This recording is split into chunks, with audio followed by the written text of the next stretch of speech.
Hello guys, तो कैसे हैं आप सभी लोग। स्वागत है आप सभी का लूसीफर एक्सप्लेन चैनल में। तो लास्ट एपिसोड में अपन सभी ने देखा था गैरी डीमन बीन का पीछा करते हुए बाहर की तरफ आ गया होता है। वहीं हम देखते हो मास्क वाला बंदा एक ही स्लैश के अंदर उस बीन को काट देता है। गैरी उस बीन को देख के काफी शॉक होता है और सोच रहा होता है फिर ये बीन यहाँ पे कैसे आ सकता है। ये तो एक ताइज़म आर्ट है। ये ताइज़म सेट ऑलरेडी खत्म हो चुका है। वहीं हम देखते एक पाइप वाले बंदे को जो कि बोल रहा होता है जिस बंदे ने यहाँ पे इस बीन को ढूंढा वो पक्का से सेम सेट से बिलोंग करता होगा। तो कोई बात नहीं, हम लोग का मिलना बहुत ही जल्दी होगा। मास्क वाला बंदा बोलता है मेरी आइडेंटिटी को दिखाना मेरे लिए काफी खतरनाक हो सकता है, लेकिन गैरी तुम मेरा फेस देखने के लिए क्वालिफाइड हो। मेरा नाम है वॉन्डर्ड चॉइस, मुझे तुमसे मिलकर काफी अच्छा लगा। लेकिन गैरी वहाँ पे उसके ऊपर ध्यान नहीं देता और साइन के साथ चला जाता है। गैरी बोलता है हम लोग उस ओल्ड मशीन में चल रहे हैं ताकि हम लोग सोल का पार्ट लेके आ सके। उसके बाद हम देखते हैं नाइट हो गई होती है और शाइन पूछती है आखिर हम लोग यहाँ पे इस मैंशन में नाइट के अंदर क्यों आ रहे हैं। गैरी बोलता है जो भी डीमन अपने आप को हाइड करने ट्राई करते हैं उनका और नाइट में देखना काफी आसान होता है। हम लोग को अपना काम काफी जल्दी खत्म करना होगा ताकि हम लोग यहाँ से घर जा सके। लेकिन अचानक से हम देखते हैं शाइन को मम्मी बोलती है तुम्हें इस मैंशन के अंदर नहीं जाना चाहिए। नहीं पता चल रहा होता कि आखिर वॉइस कहाँ से आ रही है। वहाँ पे लगातार यही बोल रही होती है कि तुम्हें अंदर नहीं जाना। शाइन सोचती है आखिर मेरी बॉडी के अंदर तो डीमन है, वो मुझे इस मैंशन के अंदर जाने से मना क्यों कर रहा है। अचानक से हम देखते हैं शाइन को एक मेमोरी आती है। उसे अपने सामने एक जार दिख रहा होता है। उस जार के अंदर से मम्मी बाहर निकलती है। मम्मी को देख के शाइन काफी डर गई होती है। मम्मी बोलती है प्लीज तुम अंदर मत जाओ, मुझे वापस से लॉक नहीं होना। अचानक से हम देखते हैं शाइन वहाँ पे रोना स्टार्ट कर देती है। गैरी बोलता है शाइन आखिर तुम्हें क्या हुआ, तुम यहाँ पे रो क्यों रही हो। पर तुम्हें यहाँ पे अंदर जाने में काफी डर लग रहा है तो तुम बाहर रुक सकती हो। शाइन बोलते नहीं ऐसी बात नहीं है, मुझे ऐसा लगा मैं अपने माइंड के अंदर वापस चली गई। मैंने वहाँ पे मम्मी को भी देखा जो कि एक फेसलेस बच्ची की तरह चेंज हो गई थी। उसे देख के लग रहा था कि उसे हमें बहुत टाइम से किसी ने लॉक करके रखा हो। मैं उसका पेन, डर और अकेलापन तीनों फील कर पा रही थी। मुझे यहाँ पे समझ में नहीं आ रहा पर मुझे काफी बुरा लग रहा है। वहीं हम देखते गैरी को उसकी बातें बिल्कुल समझ में नहीं आती। गैरी बोलता लगता है ये उस मम्मी की मेमोरीज है और अब क्योंकि तुम दोनों यहाँ मर्ज हो चुकी हो इसीलिए तुम्हें उसकी मेमोरीज आ रही है। शाइन बोलती है एक मिनट को, मम्मी ने मैंशन के अंदर जाने से मना किया है। गैरी बोलता आखिर तुम्हें वहाँ पे क्या दिखा। शाइन बोलती मैंने वहाँ पे कुछ देखा नहीं पर मुझे फील हुआ, मुझे भी यहाँ पे ऐसा लगता है कि अंदर जाना काफी खतरनाक हो सकता है। गैरी सोचता है पहले मुझे लगा कि मम्मी से भी यहाँ पे सेंस कर सकती है, यही वजह की कंस्ट्रक्शन साइट पे वो मुझसे डर के भाग गई थी। लेकिन लगता है शायद से उसके पास में एक आई टेक्निक है जो कि मुझसे भी ज्यादा बेटर है, यही वजह की मम्मी ने ऑलरेडी मैंशन को चेक कर लिया। गैरी बोलता है टेंशन लेने की जरूरत नहीं, मैं तुम्हारे साथ हूँ, तुम्हें अंदर कोई भी खतरा दिखे तो तुम मेरे पीछे हो जाना। गैरी की बातें सुनकर शाइन काफी शॉक हो गई होती है। तो वहाँ पे गैरी कहीं भी हर एक बात याद आती है। शाइन सोचती है भली गैरी काफी अजीब है, मुझे इसके आसपास काफी सिक्योरिटी फील होती है। उसके बाद शाइन गैरी के पीछे ले आती है और बोलती है बाहर काफी अंधेरा है, मैं तुम्हारे साथ आती हूँ। लेकिन मेंशन के अंदर एंटर करने के साथ ही शाइन को हमें कुछ फील होता है। शाइन सोचती है मुझे ऐसा लगा कि अंधेरे के अंदर से हमें कोई देख रहा है और यहाँ के आसपास का एटमॉस्फेयर भी काफी चेंज हो चुका है। तभी हम देखते हैं शाइन वहाँ पे गैरी को बुलाती है। वो लोग जब बाहर की तरफ देखते हैं तो पूरा मेंशन हवा के अंदर आ गया होता है। शाइन बोलती है आखिर यहाँ पे ये जगह अचानक से हवा के अंदर कैसे आ गई। गैरी बोलते हैं इतने कम टाइम के अंदर हम आसमान के अंदर नहीं आ सकते, इसका मतलब यहाँ पे ये जगह किसी और डायमेंशन के अंदर है। उसके बाद हम देखते हैं गैरी अपने फिंगर्स को क्रैक करता है। शाइन बोलती है गैरी आखिर तुम क्या कर रहे हो। गैरी बोलता है क्योंकि हम लोग यहाँ पे अलग डायमेंशन के अंदर आ चुके हैं तो मैं अपनी पावर से यूज कर सकता हूँ। उसके बाद गैरी आसमान के अंदर अटैक करता है लेकिन वहाँ पे कुछ भी नहीं होता। इस बात से गैरी काफी चिढ़ गया होता है और बोलता है आखिर यहाँ पे कुछ हो क्यों नहीं रहा। शाइन बोलती है गैरी यहाँ पे तुम्हारी पावर्स भी काम नहीं कर रही, बाकी हम लोग उस बच्चे की सोल कैसे बचाएंगे। गैरी बोलता चलो सबसे पहले हम अंदर की तरफ चलते हैं, एक बार हमें वो डीमन मिल गया उसके बाद सारे आंसर उससे पूछ लेना। अंदर आने के बाद गैरी बोलता है यहाँ मुझे कोई भी डिमोनिक और फील नहीं हो रहा, इसका मतलब यहाँ पे जो डीमन है वो छुपने में काफी अच्छा है। उन लोग के आगे बढ़ने के साथ हम देखते हैं उनके पीछे एक हाथ आ गया होता है। शाइन बोलते अगर हमें यहाँ पे कोई भी डीमन नहीं मिला तो आखिर हम लोग क्या करेंगे। अचानक से हम देखते वो डीमन हाथ शाइन के गाल के ऊपर लिक करता है। शाइन वहाँ पे काफी जोर चिल्लाती है। गैरी बोलता आखिर क्या हुआ। फिर हम देखते वो हाथ गैरी के पीछे आ गया होता है लेकिन गैरी वहाँ पे उस डीमन हाथ को पकड़ लेता है। उसके जीभ से टच होने की वजह से गैरी उसको दूर फेंक देता है। गैरी बोलता है डीमन तुम काफी गंदे हो, से आवाज आती है बच्चे तुम देखने में काफी स्ट्रॉन्ग लगते हो। वैसे मुझे यहाँ पे किसी भी लड़की को टेस्ट करने में काफी टाइम हो गया, लेकिन आखिरकार यहाँ पे एक लड़की आई गई, काफी मजा आने वाला है। बोलते फालतू बात करना बंद करो और फटाफट से मेरे सामने आओ। तभी हम देखते हैं सामने से डीमन हाथ बाहर निकलता है। वो डीमन बोलता है अगर तुम यहाँ पे इस लड़की को मुझे दे देते हो तो मैं तुम्हें यहाँ जाने दूंगा। गैरी बोलता है शायरीन तुम मेरे पीछे आ जाओ, क्योंकि इस डीमन के अंदर से जो डिमोनिक और बाहर निकल रहा है मम्मी के मुकाबले 5 गुना ज्यादा स्ट्रॉन्ग है। लगता है मुझे यहाँ पे इस मिशन में बहुत ही तगड़ा ओपोनेंट मिलने वाला है। गैरी बोलता है चलो फिर फाइट को स्टार्ट करते हैं। डीमन बोलता है तुम्हें यहाँ पे इतनी जल्दबाजी करने की जरूरत नहीं है, हम लोग यहाँ पे इस फाइट को एक गेम की तरह खेलेंगे। डीमन की फालतू बातों की वजह से गैरी काफी फ्रस्ट्रेट हो गया होता है। अचानक से हम देखते हैं शायरीन के फेस में से डीमन हाथ निकलता है जो कि गैरी को पूरी तरह से पकड़ लेता है। डीमन बोलता है तुम यहाँ पे ज्यादा फोर्स मत लगाना, क्योंकि अगर तुम यहाँ मेरे हाथ को डिस्ट्रॉय करने का ट्राई करोगे तो उस लड़की को भी हर्ट होगा, या फिर ऐसा भी हो सकता है कि वो लड़की यहीं पे मारी जाए। गैरी बोलता है शायरिन क्या तुम्हें अपनी बॉडी के अंदर कुछ अजीब सा फील हो रहा है? शायरिन बोलते नहीं मुझे कुछ भी ऐसा फील नहीं हो रहा। डीमन गैरी के पीछे आ गया होता है और बोलता है तुम्हें यहाँ पे अपना ध्यान रखना चाहिए। इसी के साथ हम देखते वो अपने हाथ को और टाइट कर देता है। गैरी को काफी पेन फील हो रहा होता है। डीमन बोलता है मैंने यहाँ पे झूठ बोला कि उस लड़की को चोट लगेगी। असल बात यह है कि जितनी देर तक मेरे हाथ को पकड़ कर रखेंगे उतना ही ज्यादा उनकी ग्रिप टाइट होती जाएगी। मैं यहाँ पे इस बात की गारंटी ले सकता हूँ इस बंदे काफी पेन फील हो रहा होगा। ये सब सुन के शायरिन को काफी गुस्सा आ गया होता है। वो डीमन हाथ शायरिन की तरफ आगे बढ़ रहा होता है और बोलता है अब यहाँ पे तुम्हारा खेलने की बारी है। अचानक से हम देखते हैं शायरिन से अटैच जो डीमन हाथ होता है वो उसको तोड़ देती है। वो डीमन सोचता है आखिर यहाँ पे इस लड़की का ऑरा डिमोनिक बीट में चेंज क्यों हो रहा है। शायरिन आगे बढ़ते उस डीमन काफी जोर का पंच मारती है। शायरिन बोलते गैरी मुझे नहीं लगा था कि तुम यहाँ बेहोश हो जाओगे, लेकिन चलो कोई बात नहीं, जब तक तुम्हें होश नहीं आता तब तक मैं तुम्हें प्रोटेक्ट करूंगी। वैसे ही मम्मी की वजह से मेरी ह्यूमन स्ट्रेंथ बहुत ज्यादा हो चुकी है। वो डीमन ने बहुत सारे हाथ बाहर निकाल लेता है और बोलता है आखिर तुम्हारी हिम्मत से मेरे ऊपर अटैक करने की। शायरिन सोचती है मैंने यहाँ पे डीमन सिटी ब्यूरो ज्वाइन करने का सोच लिया है, अभी मेरे ऊपर खतरा आएगा तो मैं हमेशा गैरी के ऊपर डिपेंड नहीं कर सकती। मेरी बॉडी पहले के मुकाबले बहुत ज्यादा चेंज हुई है और मेरी फाइटिंग कैपेबिलिटी बढ़ चुकी है, लेकिन ये डीमन यहाँ मेरी बॉडी के डीमन से 5 गुना ज्यादा स्ट्रॉन्ग है। मेरे लिए इसको रहना बिल्कुल इम्पॉसिबल होगा। मुझे बस यहाँ पे तब तक रोक के रखना है जब तक गैरी उठ नहीं जाता। जब इतने सारे हाथ शायरिन के ऊपर अटैक करते हैं तो वो सोचती है कि मेरी बोन टेल बाहर क्यों नहीं आ रही। जब भी मेरे ऊपर खतरा आता है वो पक्का से बाहर निकलती है, लेकिन अचानक से हम देखते हैं वहाँ पे काफी जबरदस्त हवा आती है और वो सारे हाथ दूर हो गए होते हैं। शायरिन के पीछे गैरी आ गया होता है और बोलता है तुमने यहाँ पे काफी अच्छा काम किया। शायरिन वहाँ पे गैरी को देख के काफी खुश हो गई होती है। गैरी बोलता है तुम्हें क्या लगा था कि इतनी कम स्ट्रेंथ मुझे हरा सकती है? तुम्हें यहाँ पे बहुत जल्दी डीमन सिटी ब्यूरो ज्वाइन करना है, इसलिए मैं तुम्हारा टेस्ट ले रहा था। और वैसे तुम्हारी बोन टेल हमेशा तुम्हें प्रोटेक्ट करती है। क्या तुम्हें पता है इस बार वो बाहर क्यों नहीं आई? जब तुम्हारे फेस के अंदर से हाथ बाहर निकला तो मैंने तुमसे पूछा कि तुम्हें कैसा फील हो रहा है, लेकिन तुमने वहाँ पे कहा कि तुम्हें कुछ भी फील नहीं हो रहा। इसका मतलब हमारे सामने डीमन है वो बिल्कुल भी स्ट्रॉन्ग नहीं है, ये बस हमारे सामने फेक डीमन ब्रेथ क्रिएट कर रहा है। जहाँ तक मैं इसको पहचान पा रहा हूँ ये एक lowest D class demon spirit है। उसके बाद गैरी जंप करते हुए उस डीमन के सामने चला जाता है। गैरी बोलता है क्या तुम्हें देखना है आखिर रियल स्पिरिचुअल ब्रेथ क्या होती है? गैरी की पावर को फील करके उस डीमन की हालत काफी खराब हो गई होती है। वो डीमन सोचता है पहले मुझे लगा था कि एक फालतू बच्चा है, लेकिन सच में यहाँ पे इसकी स्ट्रेंथ बहुत ज्यादा है। मैं इसकी स्पिरिचुअल ब्रेथ के अंदर सांस भी नहीं ले पा रहा। आखिर एक ह्यूमन के पास में इतनी पावरफुल स्पिरिचुअल ब्रेथ कैसे हो सकती है? गैरी बोलता है हमने यहाँ पे इसके पीछे काफी टाइम वेस्ट कर दिया। अगर ये यहाँ पे उठ भी आता है तो मुझे लगता है हमें से कुछ पता चलेगा। हमें सीढ़ी से ऊपर जाके देखना चाहिए कि आखिर इस घर का ओनर कहाँ है। तो डीमन बोला तुम हमारे बॉस से मिलना चाहते हो? यहाँ पे बिल्कुल भी नहीं पता कि आखिर तुम हमारे बॉस के सामने कितने ज्यादा कमजोर हो। ये बात सुन के गैरी काफी चिढ़ गया होता है और बोलता है इसका मतलब तुम यहाँ मरने की एक्टिंग कर रहे थे, लगता है तुम्हें यहाँ पे काफी अच्छा मजा खाना होगा। डीमन सोच रहा था यहाँ पे ये लड़का बहुत बड़ा बेवकूफ है, मैंने इसको बहुत इजीली अपने ट्रिक के अंदर फंसा लिया। मेरा असली टारगेट यहाँ पे ये लड़की है, अगर तुम यहाँ पे इसके साथ नहीं रहोगे तो इस लड़की डील करना उतना मुश्किल नहीं होगा। ये बोलने के साथ ही शायरिन को डीमन अपनी तरफ खींच लेते हैं। दीवार के पार जाने के बाद शायरिन काफी शॉक हो गई होती है। शायरिन सोचती अभी थोड़ी देर पहले ये घर इतना साफ दिख रहा था, आखिर इसके ऊपर इतने सारे कलर कैसे लग गए। शायरिन जब बेड के ऊपर देखते तो वहाँ पे डेड बॉडी के मार्क्स होते हैं, तो यहाँ पे फील हो रहा होता है कि इस बेड के ऊपर बहुत पहले किसी को मारा गया था। उसे यहाँ पे एक फैमिली फोटो भी दिखती है। शायरिन बोलते लगता है यहाँ पे ये बंदा इस मैंशन का ओनर है, वहीं पे वो उसकी वाइफ और बेटी है, लेकिन आखिर इस फैमिली फोटो के ऊपर स्क्रैच क्यों करा हुआ है? यहाँ पे ऐसा हो सकता है कि इस बेड के ऊपर जो माँ की वो छोटी बच्ची का है। यहाँ पे इस चीज को देख के लग रहा है कि ये घर सच में हॉन्टेड है। वहीं उसे जमीन के ऊपर ब्लड के स्टेन दिखते हैं जो कि एक तरफ जा रहे होते हैं। शायरिन बोलती है मुझे यहाँ पे इतने सारे क्लू मिल रहे हैं, इसका मतलब पक्का से इस डायरेक्शन में कुछ ना कुछ तो है। वो वहाँ पे ब्लड का पीछा करते करते एक रूम के अंदर आ गई होती है। उस रूम के अंदर वहाँ पे एक जगह बहुत ज्यादा ब्लड इकट्ठा होता है। शायरिन बोलते लगता है उस बच्चे को यहाँ पे मारा गया था। उसके बाद उस बच्ची को खींच के उस रूम के बेड के ऊपर रख दिया गया। यहाँ पे फ्लोर के ऊपर इतना सारा ब्लड लगा हुआ है, इसका मतलब पक्का इसको नेक्स्ट स्टेप किया गया था। आखिर एक छोटी बच्ची को कोई इस तरीके से कैसे मार सकता है? वो बंदा बिल्कुल भी ह्यूमन नहीं हो सकता। तभी वहाँ पे शायरिन की एक डायरी दिखती है जिसके अंदर एक फैमिली की ड्राइंग बनाई होती है। वहाँ पे छोटी बच्ची की मदर को ओनर ने मार दिया, एक डॉग को मार के चाबी उसके मुंह में डाल दी। शायरिन बोलता है कि इस ओनर ने अपनी फैमिली को इस तरह से क्यों मार दिया और आखिर उसने इस चाबी को डॉग के मुंह में क्यों डाला? इसका मतलब पक्का से चाबी के अंदर कुछ ना कुछ सीक्रेट है। मुझे यहाँ पे इन सारी चीजों का पता लगाना होगा। उसके बाद हम देखते हैं शायरिन वापस उसी रूम में आ गई होती है। ड्रॉअर के अंदर शायरिन को वही नाइफ मिलता है। शायरिन सोचते इस कंटेनर के अंदर जो डॉग पड़ा हुआ है पक्का से इसी के पेट के अंदर चाबी होगी।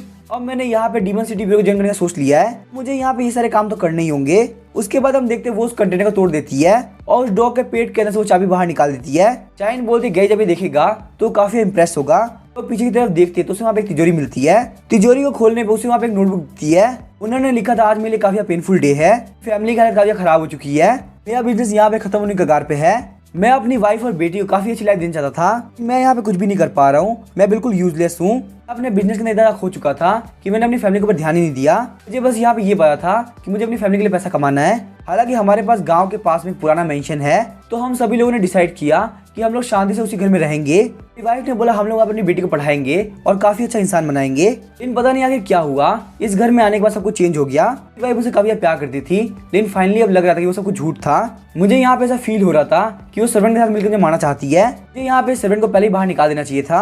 अब मुझे यहाँ पे सर्वेंट को निकाले हुए 1 महीना हो चुका है, लेकिन पता नहीं यहाँ पे क्या हुआ। मेरी वाइफ और मेरे बीच में कुछ सही नहीं चल रहा। मेरा सर काफी दुखता है और मुझे अलग अलग इल्यूजन आते हैं। मैंने यहाँ पे आजकल ये भी रियलाइज किया है कि मेरी बेटी यूं ही मुझे बिल्कुल पसंद नहीं करती। मेरे इल्यूजन और भी ज्यादा डार्क होते गए। मेरी वाइफ ने मुझे यहाँ पे धोखा दिया है तो पक्का से मरना डिजर्व करती है। ये बात मेरी बेटी की तो पक्का से सर्वेंट की होगी। आज मैंने यहाँ पे उस डॉग को मार दिया जिसे वो सर्वेंट पाला करता था। उस डॉग को देख के मेरी बेटी काफी रो रही है। इसके रोने से मुझे काफी गुस्सा आ रहा है। मैं यहाँ पे इसको भी मार दूंगा। एक एक करके मैंने यहाँ पे सारे लोग को मार दिया। अब उस ओल्ड लेडी के पास जो मुझे स्पेल मिला है वो पक्का से काम कर जाए। मैंने अपनी वाइफ को जला दिया और वहीं अपनी बेटी के अंदर से ब्लड निकाल के उसको एक मम्मी बना दिया। अब जो मेरी बेटी है वो हमेशा इस मैच के अंदर ट्रैप रहेगी। मरने के बाद भी मेरी वाइफ और मेरी बेटी कभी साथ में नहीं हो पाएंगे। ये सब पढ़ के शाइन काफी शौक हो जाती है और उसे यहाँ पे उल्टी आने लगती है। शाइन बोलते जब मैंने डॉग की बॉडी के अंदर से इस चाबी को निकाला तभी मुझे ऐसा फील नहीं हुआ था। क्या इस घर का ओनर एक डेविल था? आखिर वो अपनी वाइफ और बेटी के साथ ऐसा कैसे कर सकता है? अचानक से हम देखते वहां कैबिनेट ओपन होता है। शाइन बोलते यहाँ पे कैबिनेट अपने आप खुल गया। इसके अंदर पक्का से ओनर या उसकी बेटी की एविल स्पिरिट है, लेकिन अभी तक मेरी बोन टेल बाहर नहीं निकली। इसका मतलब ये खतरा उतना बड़ा नहीं है। आखिर इसके अंदर क्या है? मुझे लगता है मुझे पहले चेक करके देखना पड़ेगा।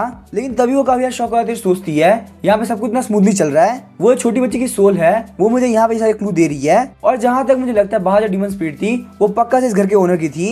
मैं भले ही यहाँ पे गई जितनी पावरफुल नहीं हूँ, लेकिन लाइफ के अंदर मैंने भी अभी तक काफी सर्वाइव किया है। इसका रीजन सिर्फ यही है कि मैं काफी केयरफुल रही हूँ। लेकिन यहाँ पे सब कुछ इतना स्मूथली चल रहा था कि मैं ध्यान इसके ऊपर गया ही नहीं। मुझे यहाँ पे इस कैबिनेट को नहीं खोलना चाहिए, बल्कि सबसे पहले गई को ढूंढना चाहिए, क्योंकि अगर मुझे यहाँ पे किसी डीमन स्पिरिट ने पकड़ लिया तो मैं गई के लिए बहुत बड़ा बर्डन बन जाऊंगी। अचानक से हम देखते हैं शाइन के पीछे कोई बोलता है बिग सिस्टर प्लीज मेरी हेल्प कीजिए। वहाँ पे वही छोटी बच्ची की सोल आ गई होती है। छोटी बच्ची बोलती है बिल्कुल भी टेंशन मत लो, मैं आपके ऊपर अटैक नहीं करूंगी। अगर मुझे आपके ऊपर अटैक करना होता तो मैंने ऑलरेडी कर दिया होता। शाइन बोलते तुम तो वही छोटी बच्ची हो ना। वो छोटी बच्ची बोलती है मैं आपको यहाँ पे इसलिए लेके आई ताकि आप मेरी स्टोरी जान सको, शायद से आपको मेरी बात पर भरोसा हो पाएगा। अगर आप मेरी हेल्प करती हो तो मैं आपको इस घर का सीक्रेट बताऊंगी। जहाँ तक मैं जान पा रही हूँ आप यहाँ पे उस बच्चे की सोल को ढूंढने के लिए आए हो जो कुछ दिनों पहले आया था। शाइन बोलती क्या तुम जानती हो उस बच्चे की सोल कहाँ पे है? वो बच्ची बोलती है अगर आप मेरी बॉडी के ऊपर से उस स्पेल हटा देती हो तो मैं आपको सब कुछ बता दूंगी। शाइन बोलते इसका मतलब तुम्हारी बॉडी उस कैबिनेट के अंदर है। ऐसे ही शाइन उस कैबिनेट को खोलती है, काफी शौक रह गई होती है। वहाँ पे एक छोटी बच्ची की बॉडी के ऊपर स्पेल लगा रखा होता है। शाइन सोचती है इसका मतलब डायरी के अंदर जो भी स्टोरी लिखी थी वो बिल्कुल सच थी और इस छोटी बच्ची की जो मदर थी वो बिल्कुल ऐसी नहीं लग रही थी कि वो अपने हस्बैंड को चीट करे। तो आखिर यहाँ पे ऐसा क्या हुआ कि इस घर का ओनर इतना पागल हो गया? तभी हम देखते हैं शाइन को मम्मी की मेमोरी याद आती है जिसके अंदर कुछ लोग जाके अंदर डाल रहे होते हैं। इसी के साथ हम देखते हैं शाइन और मम्मी के अंदर चेंज हो जाती है और उस स्पेल को खींच के तोड़ देती है। वो छोटी बच्ची वहाँ पे स्पेल से फ्री हो जाती है और बोलती है बिग सिस्टर आपका थैंक यू, अब मैं अपने मॉम और डैड से मिलने के लिए हेवन के अंदर जा सकती हूँ। वो छोटी बच्ची बोलती है बिग सिस्टर आखिर आपको क्या हुआ? लेकिन हम देखते हैं वहाँ पे शाइन की बोन टेल निकल गई होती है और बोलती है मैं तुम्हारी सिस्टर नहीं हूँ, मेरा नाम है सुई कियाओ। उसी के साथ वो इस छोटी बच्ची के ऊपर अटैक कर देती है। शाइन बोलती है मैं भी यहाँ पे देखना चाहती हूँ कि आखिर किसके अंदर इतनी हिम्मत है वो यहाँ पे वापस मुझे लॉक कर सके। उसी टाइम में गैरी की तरफ दिखाया जाता है। ये बोलते हैं मुझे समझ में नहीं आ रहा आखिर ये डीमन स्पिरिट किस बात से डरे हुए हैं। इन लोगों में से कोई भी डीमन मुझे कुछ भी इन्फॉर्मेशन नहीं दे रहा। सेकंड फ्लोर के ऊपर एक स्पेल लगा हुआ है जिस वजह से मैं एंटर नहीं कर सकता। और जहां तक मुझे ध्यान है मैंने फर्स्ट फ्लोर पे हर जगह ढूंढ लिया लेकिन मुझे कहीं भी शाइन नहीं दिखी। अगर कमांडर हानगी को पता चला कि मैं शाइन को एक प्राइवेट जॉब के भी लेके आया हूँ वहीं वो मेरे हाथों से गुम भी गई तो मेरे ऊपर काफी गुस्सा करेंगी। तभी हमें एक सीन दिखाया जाता है जिसके अंदर एक बंदे के हाथ में एक छोटा सा बच्चा होता है। वो बंदा काफी स्पीड से इसी मैंशन के अंदर एंटर कर रहा होता है। मैंशन में आने के बाद वो उस बच्चे को स्टोर रूम के अंदर रख के चला जाता है। उस बच्चे की रोने की आवाज को सुन के वहाँ बहुत सारे चूहे आ गए होते हैं और हम देखते हैं वो सारे चूहे मिलके उस बच्चे को खाने लगते हैं। फिर हमें वापस प्रेजेंट का सीन दिखाया जाता है। मम्मी उस छोटी बच्ची को बोलती है तुम अब यहाँ से फ्री हो। छोटी बच्ची सोचती है बिग सिस्टर की बॉडी के अंदर एक डीमन स्पिरिट है। अचानक से हम देखते हैं मम्मी को वहाँ पे सेपरेशन फील हो रहा होता है। छोटी बच्ची बोलती है बिग सिस्टर आपने मेरी सोल को काट दिया। इस बात से ब्रदर माउस काफी गुस्सा हो जाएगा। इससे पहले मैं यहाँ पे गायब हो जाऊं आप प्लीज मेरी बात सुन लो। जो ब्रदर माउस है वो इस घर के स्पेस को मैनिपुलेट कर सकता है। अगर आप उसके ऊपर कोई भी अटैक करते हो तो उसका कोई मतलब नहीं है। आप उसकी पैरेलल स्पेस के अंदर उसको बिल्कुल भी नहीं मार सकते। लेकिन उसको हराने का एक तरीका है, मैंने उसको देख रखा है। तभी हम देखते हैं डीमन हाथ वहाँ पे आता है और उसके मुंह को बंद कर देता है। शाइन बोलते हैं यहाँ पे ये गेट अभी तक बंद नहीं हुआ। इसका मतलब इस घर का बॉस चाहता है कि मैं इसके अंदर एंटर करूँ। इसी के साथ हम देखते हैं वो उस गेट के अंदर एंटर कर जाती है। वो बोलती है चलो देखते हैं आगे किसके अंदर इतनी हिम्मत है कि मुझे लॉक कर सके।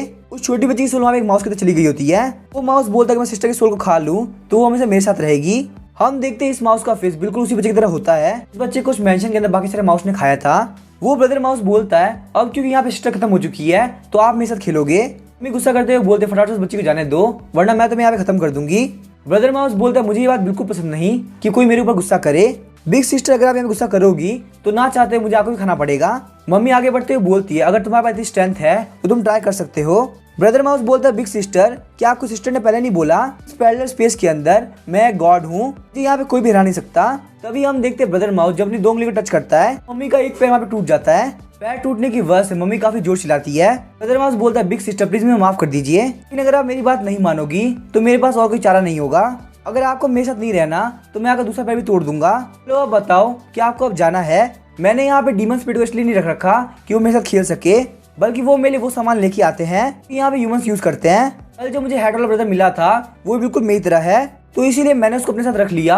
मुझे उसका काफी मजा आ रहा था। उसने मुझे बोला कि उसके बाद घर पे कोई चीज पड़ी है और वो चीज उसके लिए काफी जरूरी है, तो वो घर पे जाकर उस चीज को लेके आना चाहता है। इसीलिए मैंने उसकी आधी सोल खा ली और उसको वापस से घर पे भेज दिया। कि आप यहाँ पे मेरी स्पेस के अंदर एंटर कर चुकी हैं, इसलिए मुझे आपके बारे में सब कुछ पता है। मम्मी मैंने तुम्हारे बारे में बहुत कुछ सुना है, अगर मैं तुम्हारा मीट खाता हूँ तो मेरी स्ट्रेंथ काफी बढ़ जाएगी। तो फटाफट अपना पैर और हाथ यहाँ पे रख दो और मैं तुम्हें यहाँ जाने दूंगा। फिर उठते हो बोलते तुम मेरा हाथ और पैर खाना चाहते हो, लेकिन वो सिर्फ तुम तभी कर पाओगे जब तुम यहाँ पे जिंदा रह पाओगे। मम्मी सोचती जब जायन ने रूम के अंदर एंटर करा तो वहाँ पे मेरी एबिलिटी की हेल्प से ब्लड स्ट्रीम को देख पाई। वो वहाँ पे सब कुछ ऑब्जर्व करने के बाद भी कुछ नहीं कर सकती थी कि उसके पास यहाँ पे मेरी जितनी स्ट्रेंथ नहीं है। हालांकि मैं यहाँ पे स्पेस के अंदर सब कुछ सेंस कर पा रही हूँ। यहाँ पे ऐसा भी हो सकता है कि कोई डीमन स्पिरिट छुपा हुआ हो। ब्रदर माउस बोलता है इधर उधर देखने की जरूरत नहीं, यहाँ पे और कोई डीमन स्पिरिट नहीं है। तुमसे वापस से पूछता हूँ क्या तुम मेरे साथ रहोगी। मम्मी बोलते तुम्हें यहाँ पे मारने के लिए मेरे सिर्फ एक हाथ काफी है, मैं तुम्हें अभी खत्म कर दूंगी। हम देखते हैं ब्रदर माउस मम्मी का वो हाथ मोड़ देता है। मम्मी दर्द के मारे काफी जोर चिल्लाती है।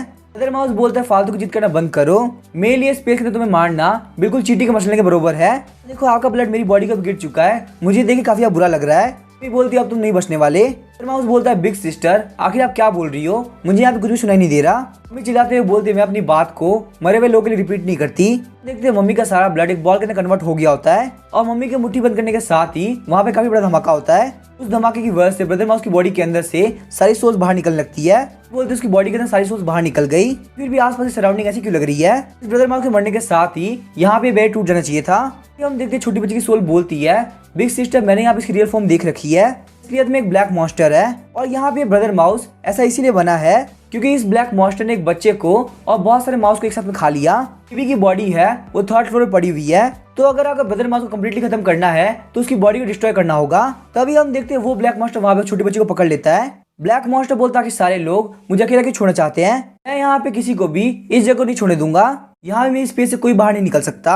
यहाँ पे खून खांस रही सोचती है पता चल चुका है कि 3rd फ्लोर के बेबी की बॉडी है, लेकिन ये इन्फॉर्मेशन मेरे लिए बिल्कुल यूजलेस है क्योंकि मैं अपनी बॉडी को मूव भी नहीं कर पा रही। उसके बाद हम देखते हैं मम्मी वहाँ बेहोश हो जाती है, कोई जमीन को तोड़ते कोई ऊपर की तरफ आता है। हम देखते हैं वो कोई और नहीं बल्कि गैरी होता है। गैरी बोलता है शायरीन आखिरकार तो मुझे मिल गई, मैं तुम्हें ढूंढ ढूंढ के परेशान हो चुका था। लेकिन जब वहाँ पे गैरी देखता है कि शायरीन का एक हाथ और एक पैर टूट चुका है तो काफी गुस्सा हो गया होता है, बोलता है आखिर तुम्हें ऐसी किसने करी। ब्लैक मॉन्स्टर बोलता है और क्योंकि तुम भी यहाँ पे आ चुके हो इसीलिए मैं तुम्हारे हाथ पैर तोड़ के तुम्हारे इंटरनल ऑर्गन को डिस्ट्रॉय कर दूंगा। बोलने के साथ ही वो अपनी मुट्ठी को बंद कर देता है। उसके मुट्ठी बंद करने की वजह से गैरी को कोई असर नहीं पड़ा होता। ये अपनी पावर को रिलीज करते हुए उसके ऊपर एनर्जी बॉल से अटैक करता है। इस एनर्जी बॉल ने ब्लैक मॉन्स्टर को घेर लिया होता है। गैरी बोलता है जब तक उस बैरियर के अंदर है वो बिल्कुल भी मूव नहीं कर पाएगा, लेकिन ये लाइटनिंग बैरियर सिर्फ 5 मिनट तक ही रहेगा। तो मम्मी अब तुम्हारी बारी है, चलो देखो तुम यहाँ पे क्या कर पाती हो। वैसे मैंने तुम्हारी कॉन्सिस्टेंस को सील कर दिया था, तो आखिर इतने कम टाइम में तुम वापस कैसे आए। मम्मी बोलती है अभी यहाँ पे ये डिस्कस करने का सही टाइम नहीं है, तुम्हारे पीछे जो ब्लैक मॉन्स्टर है उसको मारना पॉसिबल नहीं है। अगर हमें यहाँ पे इसको डिस्ट्रॉय करना है तो सबसे पहले इसकी बॉडी ढूंढनी होगी, तो जाओ फटाफट से इस बॉडी को ढूंढो क्योंकि ये उसका पैरेलल स्पेस है। इस पैरेलल स्पेस के अंदर ब्लैक मॉन्स्टर बिल्कुल इनविंसिबल है। गैरी बोलता है मम्मी तुम एक डिमोनिक बीस्ट हो जिसने बहुत सारे लोगों को मारा है, आखिर क्या लगता है मैं तुम्हारी बात पर भरोसा करूंगा। इस दुनिया के अंदर कोई भी ऐसा इंसान नहीं है जो कि 100% इनविंसिबल हो, कोई ऐसा है भी तो सिर्फ और सिर्फ मैं हूँ। तभी हम देखते हैं मम्मी शाइन की बॉडी को कंट्रोल छोड़ देता है। शाइन चिल्लाते हुए बोलते फालतू बात करना बंद करो और जाओ फटाफट से बॉडी ढूंढो। अगर ये ब्लैक मॉन्स्टर बैरियर से फ्री हो गया तो ये पक्का से भाग जाएगा और दूसरी जगह एक और पैरेलल स्पेस क्रिएट करेगा। चाहे तुम कितने भी स्ट्रॉन्ग क्यों ना हो तुम इससे नहीं बच पाओगे। अभी वो ब्लैक मॉन्स्टर बैरियर के अंदर है तो तुम्हारा काम बहुत ज्यादा इजी हो गया है। गैरी बोलता है ठीक है मैं समझ गया, मैं अभी उस बॉडी को ढूंढता हूँ। उसके बाद गैरी अपनी नेदर एक्टिवेट करके उस पूरी जगह को स्कैन करने लगता है। गैरी बोलता है मुझे वो बॉडी मिल गई, वो ऊपर की तरफ है। गैरी के जाने के बाद मम्मी शाइन को बोलती है थैंक यू सिस्टर। शाइन सोचती है मम्मी ने ना सिर्फ मुझे थैंक यू बोला बल्कि मुझे सिस्टर कहकर बुलाया। तभी हम देखते हैं गैरी 3rd फ्लोर पे आ गया होता है, उसे यहाँ बच्चे की बॉडी दिखती है। उसके बाद गैरी बोलते हैं मुझे यहाँ पे इस बॉडी को डिस्ट्रॉय करना होगा ताकि इसकी सोल भी यहाँ पे हेवन के अंदर जा सके। वहीं हम देखते हैं ब्लैक मॉन्स्टर की बॉडी डिस्ट्रॉय होने लगती है। बच्चे की सोच रही होती है। मैं यहाँ पे काफी केयरलेस हो गया था। ये लोग मेंशन के बाहर आए तब मैंने इन लोगों को सेंस किया। मुझे यहाँ पे ये बात पता चल गया कि इस लड़की की बॉडी की बहुत ही पावरफुल मम्मी है। मुझे नहीं पता था कि ये लड़का यहाँ पे इतना स्ट्रांग होगा। ऐसे यहाँ पे ऐसा हो सकता है कि इसकी स्पिरिचुअल पावर इतनी पावरफुल है कि मैं यहाँ पे इसको एनालाइज कर ही नहीं पाया। उसके बाद हम देखते वो वहाँ पे डिस्ट्रॉय हो जाता है। हैरी बोलता है ये बच्चा यहाँ पे पूरी तरह से नहीं मरा। हम देखते हैं सोल के अंदर से एक और बच्चे की सोल बाहर निकलती है। वो बच्चा वहाँ पे रोने लगता है और हम देखते हैं उसकी बॉडी के अंदर से सोल्स बाहर निकलती है। हैरी बोलता है इसका मतलब तुम्हारी सोल उस ब्लैक मॉन्स्टर की बॉडी के अंदर थी। अब क्योंकि तुम उस ब्लैक मॉन्स्टर फ्री हो चुके हो तो तुम हेवंस में जा सकते हो। बच्चा बोलता है मैं यहाँ से गायब नहीं होना चाहता। सबसे पहले अपनी मॉम को देखना है। जब से मैं एक सोल बना हूँ मेरे पास खुद की कॉन्शियसनेस है। बस मेरी पावर इतनी नहीं थी कि मैं उस मॉन्स्टर की बॉडी कंट्रोल कर सकूं। सारे माउस की सोल और मेरी सोल की हेल्प से वो ब्लैक मॉन्स्टर इतना पावरफुल हो गया था। लेकिन मुझे वहाँ बिल्कुल भी फ्रीडम नहीं थी। अब क्योंकि मैं यहाँ फ्री हो चुका हूँ तो मुझे अपनी मॉम से मिलना है। एक बार मैं अपनी मॉम से मिल लूँ उसके बाद मैं हैट वाले ब्रदर की सोल को आप लोग को दे दूंगा।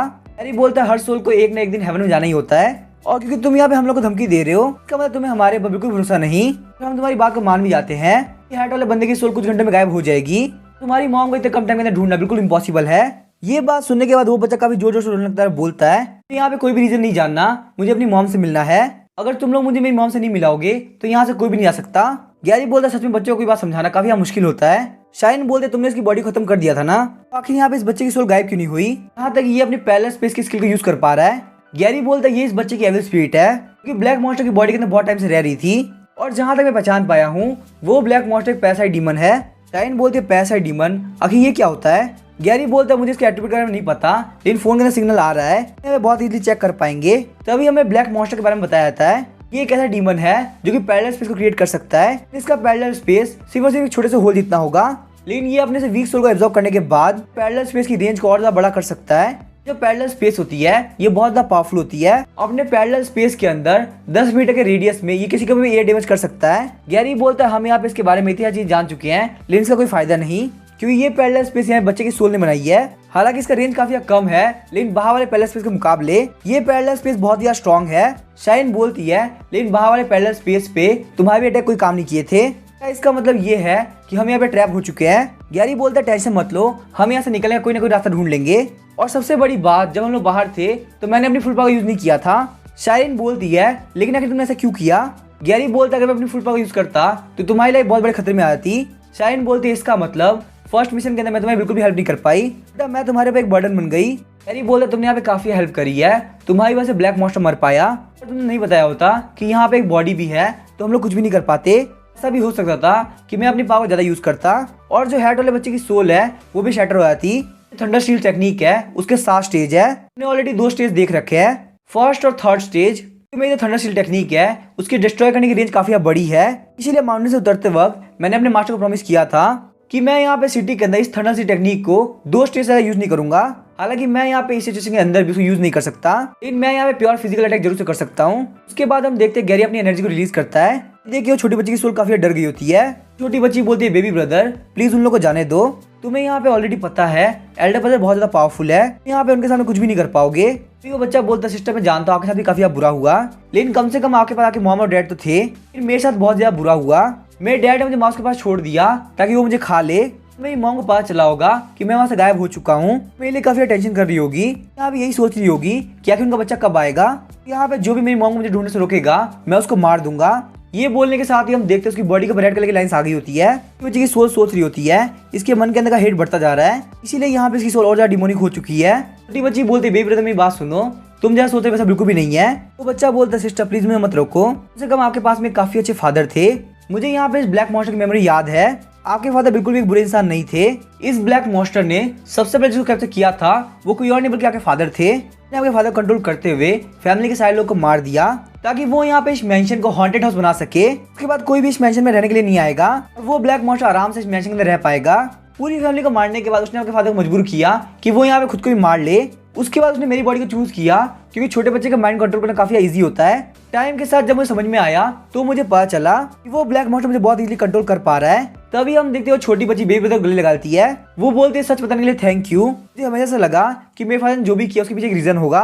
बात जान के मेरा दिल काफी हल्का हो चुका है। साथ ही में वो सोच रही होती है हालांकि मुझे तुम्हारी मॉम की स्टोरी पता है लेकिन मेरा दिल ये बिल्कुल भी नहीं बोलता कि मैं तुम्हें उसके बारे में बताऊं कि जब मेरे डैड ने मुझे मार दिया तब मुझे नहीं पता मैं कितने टाइम तक सो रही थी। तब मैंने खुद को एक सोल बने हुए देखा तो मैं काफी डर गई थी। मैंने बहुत ज्यादा ट्राई किया कि मैं यहाँ से बाहर निकल सकूं, पर यहाँ पर कोई मिस्टीरियस पावर थी जो कि मुझे स्पेस से बाहर नहीं जाने दे रही थी। मैंने चाहे कितना भी ट्राई किया हो पर मैं वहां से नहीं भाग पाई। उसके बाद मैंने अपनी सोल को देखा जिसके ऊपर स्पेल लगा हुआ था। हालांकि मुझे वहाँ पे काफी डर लग रहा था, लेकिन फिर भी मैं उस पेपर को हटाना चाहती थी क्योंकि मुझे कहीं ना कहीं पता था कि सिर्फ उसी पेपर की वजह से मैं यहाँ पे हूँ।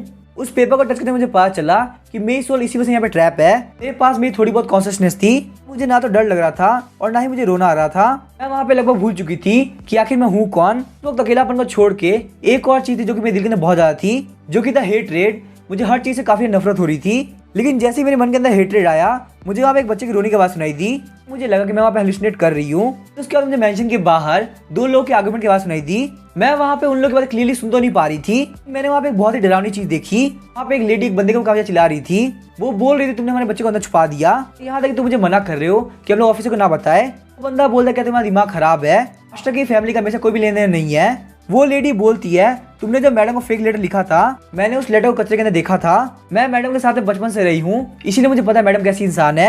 आखिर तुमने मास्टर को प्रोवोक क्यों किया कि उन लोग की रिलेशनशिप खराब हो जाए। हमारे मास्टर कोई भी रिलेटिव नहीं है, तो पक्का है तुम्हारी नजर उनके घर के ऊपर है। अब यहाँ पे सारे लोग मर चुके हैं, तो आखिर तुम्हें क्या लगता है तुम इस घर को यहाँ पे अपने रख सकते हो। वो बंदा बोलता क्या तुम्हारा दिमाग खराब हो चुका है, यहाँ पे मास्टर ने जो भी किया उसमें मेरा कोई भी हाथ नहीं है। पता नहीं क्यों मास्टर यहाँ पागल हो चुके हैं और उन्होंने अपनी फैमिली को मार दिया। लेडी बोलती झूठ मत बोलो, मैंने तुम्हें फॉलो किया था। उनके बाहर जो ओल्ड विच रहती है तुम उसके पास गए थे। मुझे लगा कि मुझे यहाँ पे इस बात से क्या करना है, लेकिन तुम्हारे वहाँ पे जाने के बाद से ही मास्टर की हालत वैसी हो गई। बंदा उस लेडी को झटक देता है और बोलता है फालतू बात करना बंद करो। आखिर तुम्हें क्या लगता है कोई भी तुम्हारी इस बात पर भरोसा करेगा।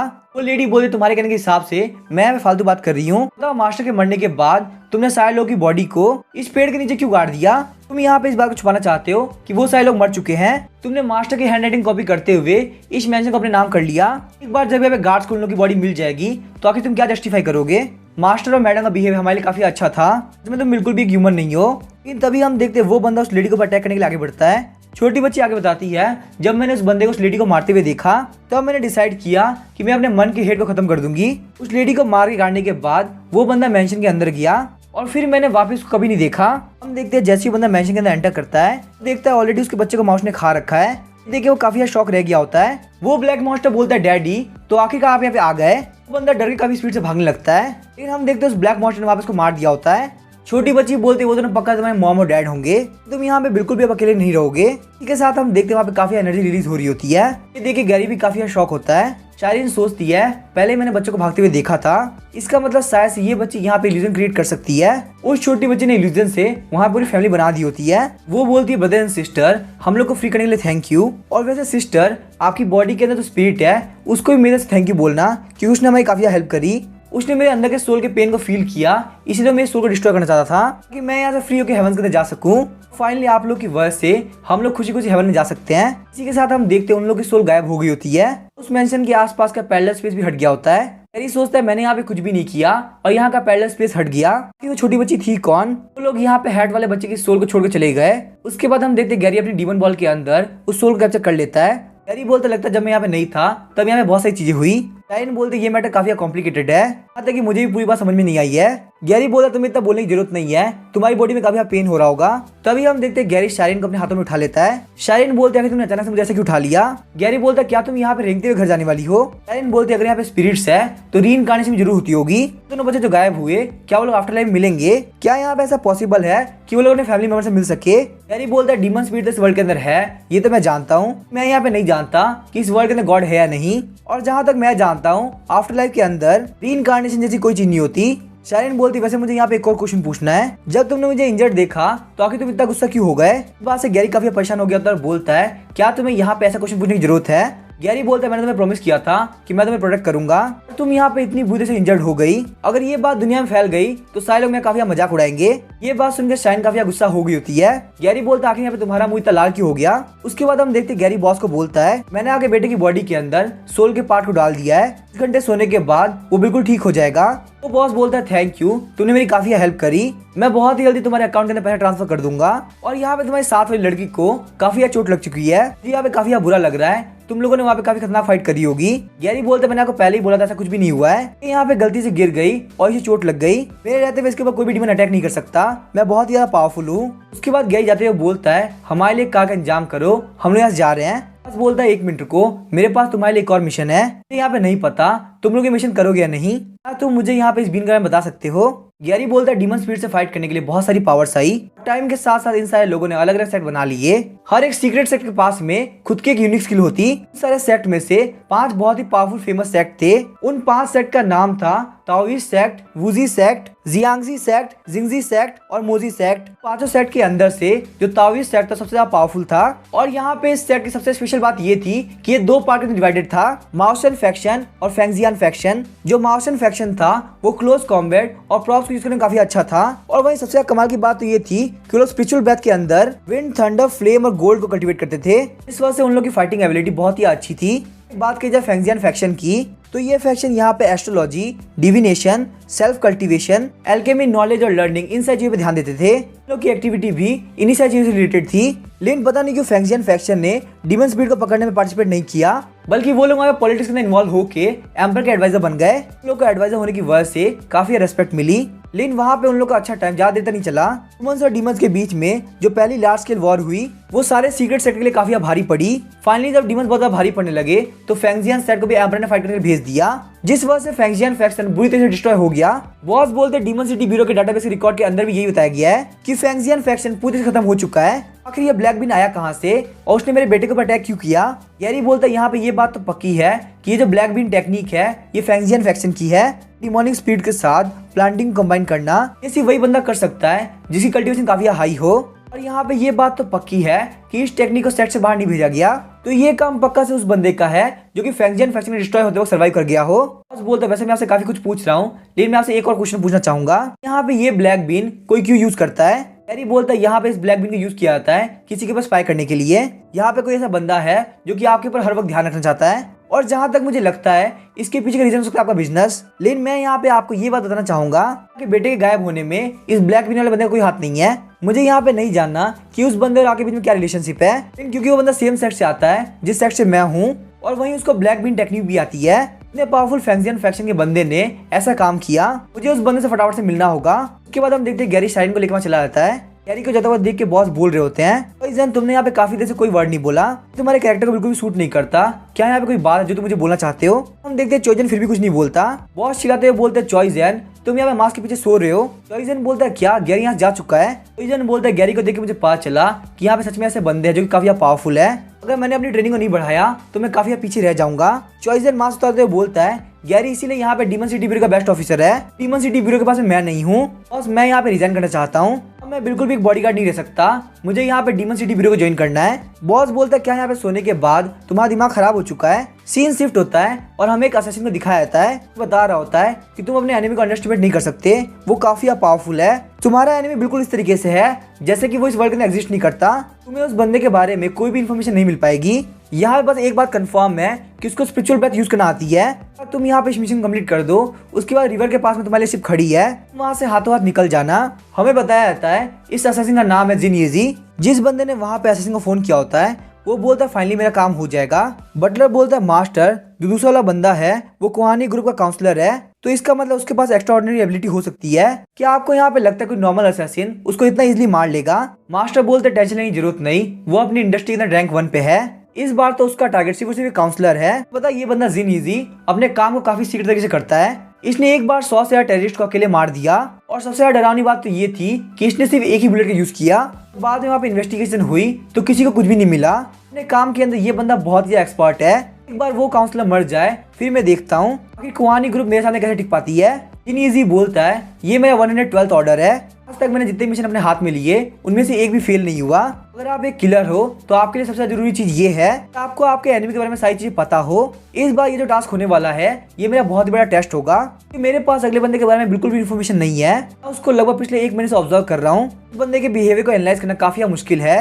ये बंदा खुद एक बहुत बड़ी मिस्ट्री है कि आसपास ज्यादा लोग नहीं है, घर से कोहानी ग्रुप जाता है और कोहानी ग्रुप से घर, उसका यहाँ पे किसी के साथ में रिलेशनशिप नहीं है। रीडिंग को छोड़ के उसके पास और कोई हॉबी भी नहीं है, वो किसी भी तरह का इलेक्ट्रॉनिक प्रोडक्ट यूज नहीं करता, यहाँ तक कि मोबाइल फोन भी नहीं। और उन सब में सबसे अजीब बात तो ये है कि ये बंदा दिन में सिर्फ 1 घंटा सोता है। हम देखते हैं उसका टारगेट कोई और नहीं बल्कि ब्लैक बीन वाला बंदा होता है। येजी आगे बताता है उसको देख के ऐसा फील होता है, तो ऑलरेडी जानता है कि मैंने उसके ऊपर ध्यान रख रखा है। मैं यहाँ पे अपने खुद के प्रिंसिपल के खिलाफ जाके ये मिशन कर रहा हूँ। मेरे पास इस बंदे की कोई इन्फॉर्मेशन नहीं है, फिर मुझे आधा रात को इसे मारना है। उसके बाद हम देखते हैं जिन ईजी वहाँ पे बुलेट को शूट कर देता है। वो बुलेट काफी स्पीड से ब्लैक बीन वाले बंदे की तरफ जा रही होती है, लेकिन तभी हम देखते हैं उसके सिगरेट की स्मोक से वो बुलेट गायब हो गई होती है। ये देख के जिन ईजी काफी शौक आता है और बोलता है मेरी बुलेट यहाँ पे गायब हो गई। इसका मतलब वो बंदा ऑलरेडी जानता है कि मैं यहाँ पे उसको मारने के लिए आया हूँ। अचानक से जिन ईजी को अपने पीछे कोई प्रेजेंस फील होती है। जब अपने पीछे देखता है तो वहाँ पे रेड कलर के छोटे छोटे इंसेक्ट होते हैं। जी सोचता है अगर ये मेरे पीछे कब आए, मैंने यहाँ पे इन इंसेक्ट को नोटिस क्यों नहीं किया। यहाँ पे इतने सारे इंसेक्ट सिर्फ और सिर्फ मेरे ऊपर नजर रखने के लिए नहीं होंगे, लेकिन अगर उसको मेरे ऊपर अटैक करना होता तो उसने बहुत ही पहले कर दिया होता। मुझे लगता है मुझे यहाँ पे सबसे पहले अटैक करना चाहिए, क्योंकि यहाँ पे टारगेट का साइज काफी छोटा है, इसीलिए नॉर्मल बुलेट काम नहीं आएगी। इसीलिए मैंने यहाँ पे थंडरनेट बुलेट यूज करी है, जिससे मैं इन सभी को कैप्चर कर सकता हूँ। हम देखते हैं उन सारे रेड इंसेक्ट कुछ भी नहीं होता। लोग उस नेट को काफी स्पीड से डॉज करते हुए जिन ईजी के ऊपर अटैक कर देते हैं। जिन ईजी सोचता है इन लोगों की स्पीड मेरी बुलेट से भी काफी ज्यादा है। इन लोगों ने यहाँ पे मेरे ऊपर अटैक किया पर मुझे मारा नहीं। ब्लैक बीन वाला बंदा बोलता है तुमको हर्ट करने के लिए मुझे माफ कर देना, मेरी बात ध्यान सुनो, चुपचाप घर चले जाओ और जाके रेस्ट करो। जैसे यहाँ पे मेरी बात तुम्हारे बॉस तक पहुंचा देना। वो मुझे ऐसे डिस्टर्ब करता रहा तो मैं फिर खुद उसको देखने के लिए आऊंगा। इसी के साथ हम देखते हैं वो रेड इंसेक्ट एक रेड कलर की बीन की तरह चेंज हो गया होता है। जिन ईजी वहां जाते हुए सोचता है मेरे पास इसके खिलाफ कोई भी इन्फॉर्मेशन नहीं है, इसने मेरी बुलेट को कुछ ही सेकंड के अंदर गायब कर दिया। यहाँ तक इसको ये भी पता था कि मैं कहाँ से अटैक करने वाला और कब करने वाला हूँ। ये यहाँ पे इंसेक्ट को रेड कलर की बीन की तरह चेंज कर सकता है। आज 23 अप्रैल है, आज मेरी लाइफ में सबसे ज्यादा बेइज्जती हुई है। बात नहीं, एक दिन मैं पक्का तुम्हारे पास आऊंगा और जितनी बेइज्जती मेरी हुई है उतनी मैं तुम्हारी करूंगा। तभी हम देखते हैं ब्लैक बीन वाला बंदा अपनी नोटबुक के अंदर 23 अप्रैल को काट देता है और बोलता है इस महीने कुछ भी नहीं होने वाला और वहीं 25 अप्रैल का दिन काफी अच्छा होने वाला है। मैं यहाँ पे जाना चाहता हूँ आखिर उस दिन ऐसा क्या होगा। हमें बताया था ये बंदा यहाँ पे फैंक्सियन फैक्शन से है, इसका नाम है जियान यूजुई। देखते गैरी गेट को नॉक करते हुए बोलता है टस्की गेट खोलो। इधर हम देखते हैं टस्की किसी से बात कर रही होती है। गैरी बोलता है टस्की आखिर तुम यहाँ पे किससे बात कर रही हो। गेट खोलते हुए बोलती गैरी तुम वापस आ गए। के हाथ में वही डीमन होता है जो गैरी ने फर्स्ट एपिसोड में पकड़ा था। उस डीमन ने वहाँ पे टस्की के पिकाचू को दबा रखा होता है। गैरी को देखते हो गैरी को जम कर देता है, बोलता है मास्टर आप यहाँ पे वापस आ गए। गैरी बोलता है टस्की तुम यहाँ पे इसको बाहर क्यों लेके आई। टस्की बोलती है वो रूम उसको उतना अच्छा नहीं लग रहा था और उसको आपसे मिलना भी था, इसलिए मैं उसको बाहर लेके आ गई। टस्की साइरन से पूछती है सिस्टर आपके हाथ और पैर को क्या हुआ। साइरन बोलती है तो कुछ भी नहीं है, बस मैं थोड़ी बहुत चोट लग गई। लेकिन आखिर यहाँ पे कितने डिमोनिक स्पीड रहते हैं। टस्की बोलती है जहाँ तक मुझे पता है यहाँ पे कम से कम 100 डिमोनिक स्पीड रहते हैं। ये बात सुनकर शाइन काफी शॉक हो गई होती है। तभी हम देखते हैं गैरी के घर में एक पोर्टल ओपन होता है। साइरन इस पोर्टल को देख के बोलती है टस्की आखिर वो क्या है।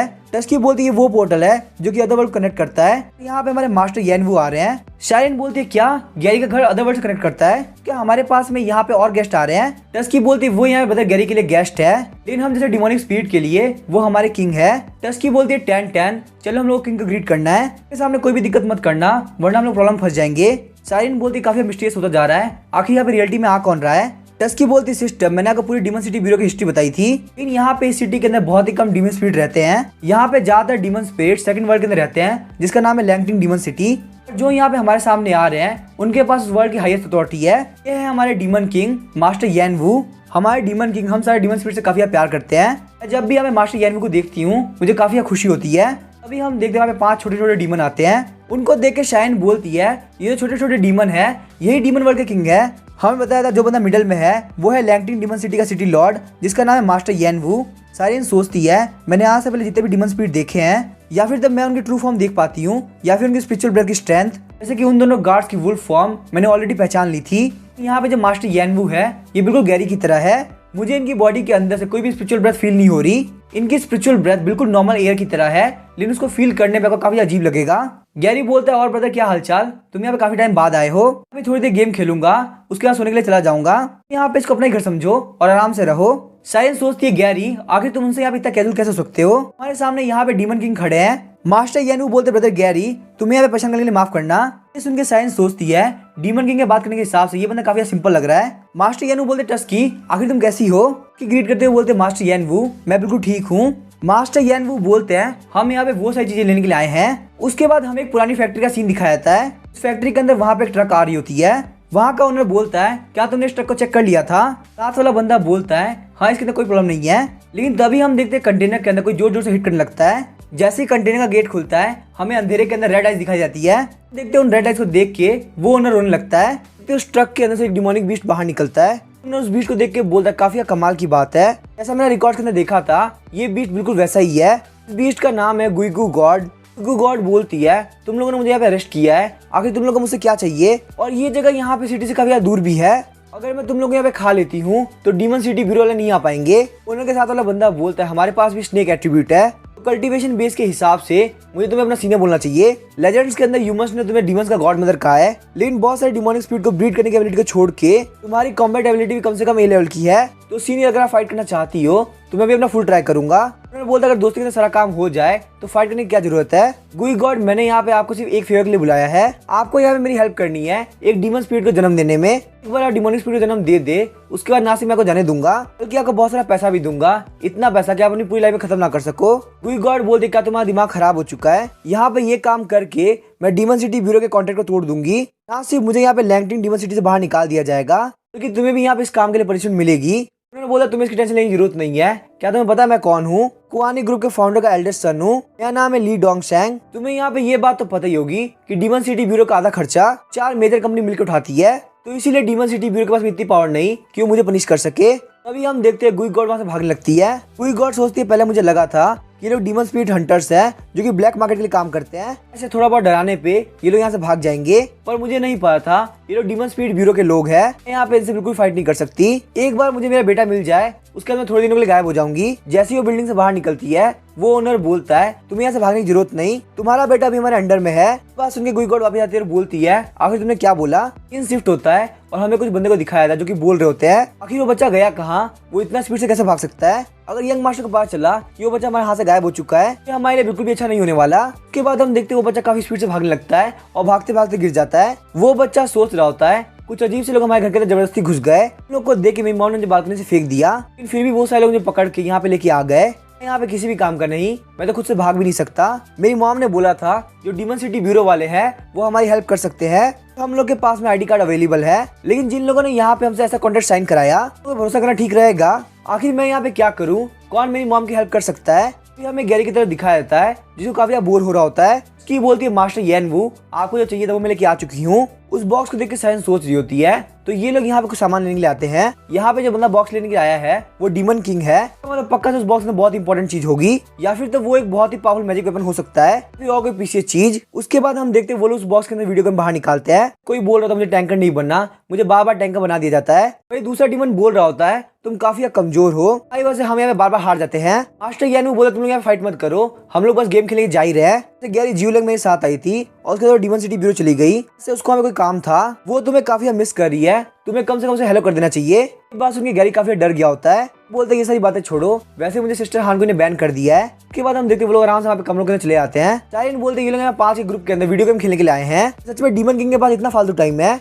उसकी बोलती है मास्टर येन वू डीमन सिटी के अंदर सब कुछ मैनेज करते हैं, इसीलिए वो यहाँ पे गेम खेलने के लिए वेकेशन पे आते हैं। शाइन बोलते हैं लेकिन आखिर उनका वेकेशन गैरी घर पे क्यों होता है। टस्की बताती है क्योंकि मास्टर येन वू ब्रदर गैरी के मास्टर काफी अच्छे दोस्त है और वही मास्टर येन वू को ब्रदर गैरी काफी पसंद है। शाइन बोलते मैं भी सेकंड फ्लोर पे नहीं गई, सेकंड फ्लोर पे बहुत सारे डीमन स्पिरिट है और आखिर यहाँ पे ये घर कितना बड़ा है कि ऊपर 100 से ज्यादा डीमन स्पिरिट रहते हैं। टस्की बोलते हैं सेकंड फ्लोर के ऊपर 3 कमरे हैं, एक ऑर्डिनरी बेडरूम जो कि मास्टर येन वू के लिए रिजर्व्ड है, जो बाकी के दोनों रूम है उसके अंदर ब्रदर गैरी ट्रेनिंग करते हैं और साथ ही बाकी सारे डीमन स्पिरिट भी रहते हैं। शाइन बोलती है आखिर वो कमरा कितना बड़ा हो सकता है कि उसके अंदर गैरी ट्रेनिंग करता है और 100 से ज्यादा डीमन स्पिरिट रहते भी हैं। टस्की बोलती है उस रूम के अंदर असलियत में एक स्पेस वर्ल्ड है, उस स्पेस को यहाँ पे जियोलैंग ने बनाया है। इसके बारे में मास्टर येन वू ने अभी बताया, मुझे मिस्टर जियोलैंग से मिलना है, वो काफी अच्छे दिखते हैं। शाइन बोलती है इसका मतलब वो गैरी के एक फ्रेंड है। टस्की बोलती है मिस्टर जियोलैंग की जो स्पेस टेक्निक है वो बाकी सारे डीमन स्पिरिट के मुकाबले काफी पावरफुल है। तो लैंगटिंग डीमन सिटी के अंदर जीहुन सिटी के हॉल मास्टर है। अगर आपको नहीं पता कि हॉल मास्टर क्या होता है तो आप यहाँ पे ऐसा समझ सकते हो जैसे कि वो एक गवर्नर है। शाइन बोलती है वो यहाँ पे एक पैरेलल स्पेस क्रिएट कर सकते हैं। तो आखिर यहाँ पे लैंगटिंग डीमन सिटी कितनी बड़ी है कि बोलती वो एक पैरेलल स्पेस है, तो उसका एरिया बिल्कुल ह्यूमन वर्ल्ड के बराबर है। ये बात सुनने के साथ ही शाइन का दिमाग काम करना बंद कर देता है कि बोलती सिस्टर आखिर आपको क्या हुआ। शाइन बोलती पिछले 2 दिनों के अंदर मुझे इतनी ज्यादा इन्फॉर्मेशन मिली है, मेरा दिमाग यहाँ पे ओवरलोड के कारण काम करना बंद कर चुका है। डीमन स्पिरिट का होना ही मेरे लिए काफी अजीब बात थी, अब मुझे यहाँ पे डीमन के पैरेलल वर्ल्ड के बारे में पता चल रहा है जो कि बिल्कुल ह्यूमंस के वर्ल्ड के बराबर है। गैरी बोलता है मुझे यहाँ पे तुमको एक और इम्पोर्टेंट बात बतानी है जो कि डीमन सिटी ब्यूरो के ऑफिसर बनने के हिसाब से सबसे कॉमन नॉलेज है। तो हमें डीमन सिटी ब्यूरो का सीन दिखाया जाता है, के पास में वहाँ पे एक बंदा आया होता है, बंदा होता है जियोलैंग। जियोलैंग बोलता है कमांडर क्या आपकी तरफ से कोई इंस्ट्रक्शन है। आन को ही बोलती है आजकल यहाँ पे सिटी के अंदर बहुत कुछ हो रहा है, बहुत सारी बड़ी बड़ी कंपनी के कैजुअल टाई अप हो रहे हैं, हम लोगों ने यहाँ पे कोई सोल्यूशन नहीं ढूंढा। तो अभी या बाद में तुम्हारी एग्जिस्टेंस सारे लोग के सामने आ जाएगी। तो मैं तुमसे बोलना चाहूंगी तुम माइले एक स्पेशल डीमन स्पिरिट प्रॉप बनाओ। और हाँ, एक और चीज, तुम यहाँ पे तावीज सेट के हेड मास्टर ली से बोलो मुझे उनसे कोई इंपॉर्टेंट चीजें बात करनी है। जूलियन बोलता अगर मास्टर ली को माउंटेन से नीचे उतरना पड़ रहा है इसका मतलब बहुत बड़ा कुछ होने वाला है। तभी हमें मास्टर ली को दिखाया था जो कि बोल रहे होते हैं हमारी राइड काफी स्लो चल रही है। उनका टर्टल बोलता मैं काफी ओल्ड हो चुका हूँ, मैं इससे तेज नहीं उड़ सकता। डीमन सिटी ब्यूरो है, उन लोगों ने इसमें तुम्हें बुलाया है, इसका मतलब यहाँ पे सिटी के अंदर बहुत बड़ा मैटर हुआ है। मास्टर ली बोलते वैसे मुझे हानको से मिले हुए काफी टाइम हो गया, इसी बहाने मैं उसको जाके देख के आ जाऊंगा। टर्टल बोलता क्या तुम्हें वहाँ पे गैरी से नहीं मिलना? मास्टर ली बोलते गैरी के बारे में टेंशन करने की जरूरत नहीं, कुछ टाइम बाद वो हमसे खुद माउंटेन मिलने के लिए आएगा। फिर हम देखते गुई गॉड के बेटे को जो कि काफी गुस्सा कर रहा होता है। वो बोलता है हम यहाँ पे ह्यूमंस के ऊपर ट्रस्ट नहीं कर सकते। डीमन सिटी ब्यूरो ने हमारे साथ ऐसा कॉन्ट्रैक्ट किया कि हम लोग के लिए यहाँ पे सर्वाइव करना काफी मुश्किल हो चुका है। फिर मेरी मॉम को कौन बचाएगा? ये मेरी मॉम की गलती है कि उन्होंने ह्यूमंस के ऊपर बहुत ज्यादा भरोसा कर लिया। वहीं ह्यूमंस ने उनको धोखा दिया और उनको अरेस्ट कर लिया। लोग वो डीमन स्पिरिट है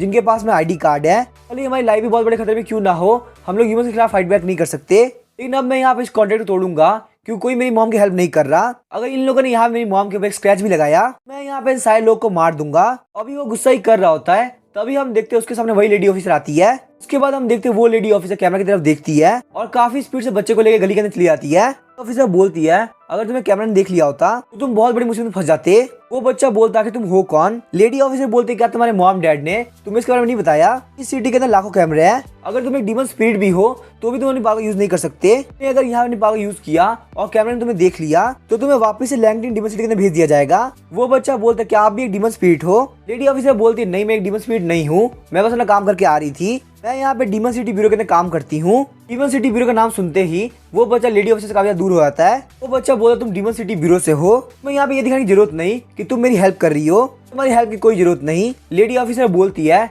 लगता है यहाँ पे कोई गलतफहमी है, डीमन सिटी ब्यूरो तुम लोग की हेल्प करने के लिए है, फटाफट से मुझे अपने माउंटेन के पास लेके चलो। वो बच्चा बोलता है मेरे पास सिर्फ मेरी मॉम ही थी, उनको भी यहाँ पे ह्यूमंस ने कैप्चर कर लिया। ये बात सुनकर लेडी ऑफिसर काफी शॉक हो जाती है और बोलती है क्या तुम्हारी मॉम को ह्यूमंस ने कैप्चर कर लिया? मुझे फटाफट से बताओ आखिर ये कब और कहाँ हुआ? हम लोग यहाँ पे इस बात को जल्दी से हेडक्वार्टर के अंदर रिपोर्ट करेंगे। बच्चा बोलता है यहाँ पे अच्छा इंसान होने की एक्टिंग बंद करो, मुझे पक्का से पता है तुम यहाँ पे किसी आने का इंतजार कर रही हो ताकि वो लोग यहाँ पे आके मुझे अरेस्ट कर सके।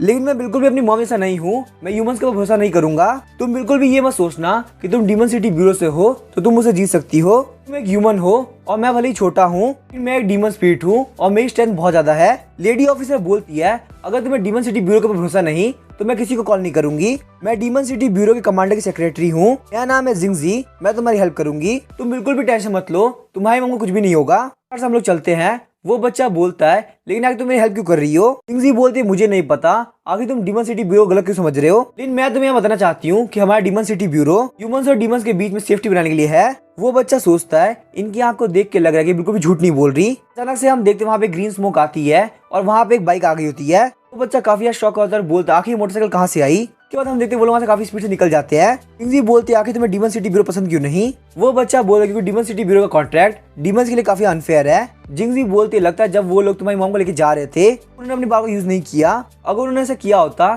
तो उनके लिए दिक्कतें काफी बढ़ जाती। ताकि तुम्हें भले ही लग रहा हो कि ये कॉन्ट्रैक्ट काफी अनफेयर है, लेकिन इस वर्ल्ड के अंदर सिर्फ बुरे ह्यूमंस नहीं है बल्कि बुरे डीमन स्पिरिट भी है।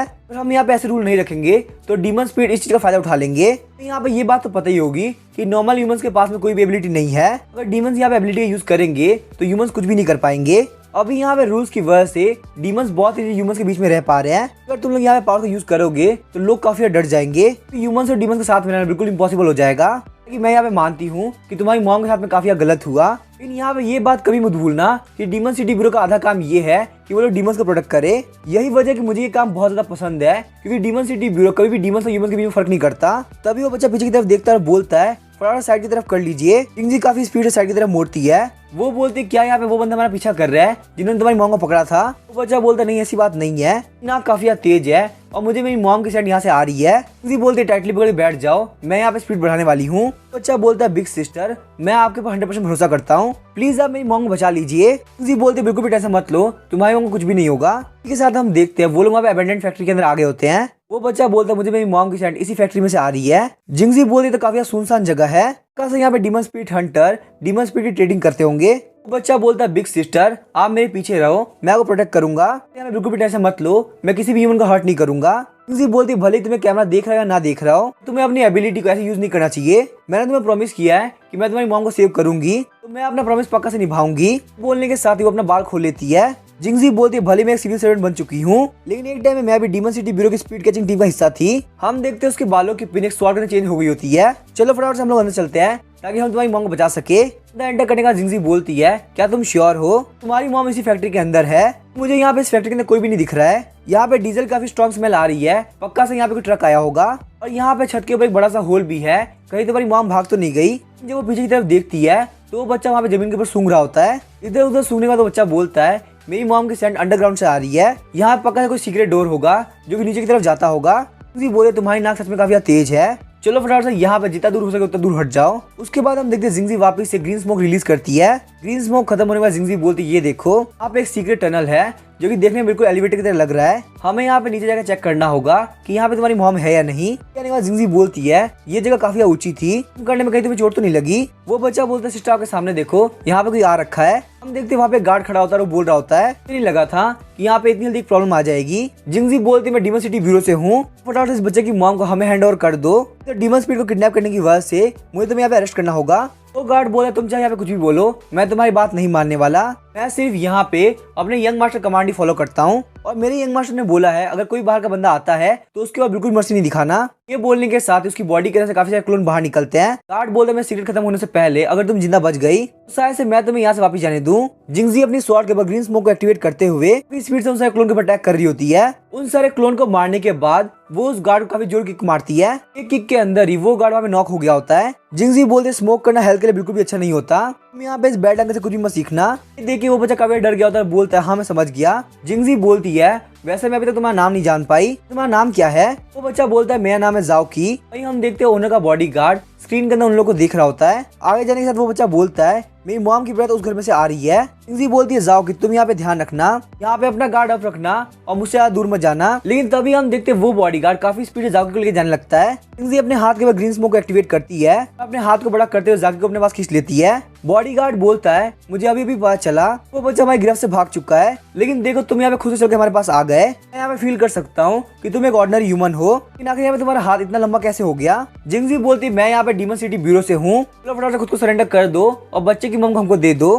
बॉडीगार्ड बोलता मुझे फर्क नहीं पड़ता कि आखिर तुम कौन हो, जब तक मेरे यंग मास्टर एक्सपेरिमेंट खत्म नहीं हो जाता तब तक तुम्हें रुकना होगा। ये बोलने के साथ ही बॉडीगार्ड काफी स्पीड से अटैक करने के लिए आगे बढ़ता है। वो वहाँ पे लगातार जिंगजी को पंच मार रहा होता है। जिंगजी अपनी स्वॉर्ड की हेल्प से उसको ब्लॉक कर रही होती है। तभी हम देखते हैं जिंगजी काफी जबरदस्त स्ट्राइक लगाती है, लेकिन वो बॉडीगार्ड काफी स्पीड से डॉज कर लेता है। बॉडीगार्ड सोचता है इतने कम गैप के अंदर भी उसने मेरे ऊपर स्ट्राइक लगा दी, लेकिन यहाँ पे इस लड़की के पास में स्पिरिचुअल ब्रेथ है तो ये हवा के अंदर भी हिट कर सकती थी, पर उसके मुकाबले इसने अपनी पावर को जमीन के ऊपर रिलीज किया। बॉडीगार्ड बोलता लगता है मैंने तुम्हें काफी अंडरस्टिमेट कर लिया। जिंगजी बोलती मेरे स्वॉर्ड का नाम है यूनवी, यहाँ पे वुजिन मेटरोइड से बनी है, तुम्हारी बॉडी को कितनी मोटी चमड़ी क्यों ना हो तुम इसे नहीं बच सकते। मैं तुम्हें मारना नहीं चाहती इसलिए शांति से बोल रही हूँ, थोड़ा सा सरेंडर कर दो। बॉडीगार्ड बोलता मैंने वुजिन मेटरोइड के बारे में बहुत कुछ सुना है, लेकिन मुझे नहीं लगा था कि मुझे यहाँ पे वुजिन मेटरोइड देखने को मिलेगा। लेकिन मेरी जो स्केल आर्मर की हार्डनेस है उसको डीमन स्पीड के बीच में काफी सुपीरियर माना जाता है। ये बोलने के साथ ही बॉडीगार्ड अपने कपड़ों को फाड़ देता है। बॉडीगार्ड बोलता मैं भी देखना चाहता हूँ क्या तुम्हारी स्वॉर्ड इतनी पावरफुल है या नहीं, मेरे स्केल आर्मर को तोड़ सके। कपड़े को फटता हुआ देख जिंगजी बोलती है आखिर तुम यहाँ पे क्या कर रहे हो, कपड़े क्यों फाड़ दिए, फटाफट से कपड़े को पहन लो।